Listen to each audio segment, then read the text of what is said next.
কিন্তু প্রশ্নটা হলো, এই যুদ্ধ হবে, যুদ্ধ হবে, যুদ্ধ হবে, যুদ্ধ হবে করতে গিয়ে দুটো খুব গুরুত্বপূর্ণ জিনিস ঢাকা পড়ে যাচ্ছে। ঠিক যেমন পুলওয়ামার সময় হয়েছিল, একেবারে তারই পুনরাবৃত্তি আমরা দেখতে পাচ্ছি। আপনাদের স্মরণে থাকতে পারে, পুলওয়ামায় ওইভাবে এতজন সিআরপিএফ এর জওয়ানকে কনভয়ে পাঠিয়ে তার পরিণতি কি হয়েছিল আমরা সকলেই তো জানি। তারপরে সংসদে দাঁড়িয়ে মন্ত্রীরা দাবি করেছিলেন কোনো ইন্টেলিজেন্স ফেইলিওর নাকি হয়নি।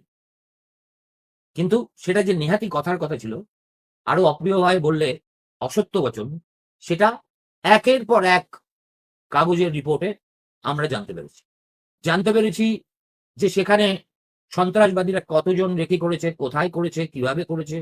এবং তার চাইতেও যেটা দুর্ভাগ্যের, সেটা হচ্ছে এ নিয়ে অনেকগুলো ইন্টেলিজেন্স রিপোর্ট পড়া সত্ত্বেও কেউ সেগুলোর দিকে নজরই দেয়।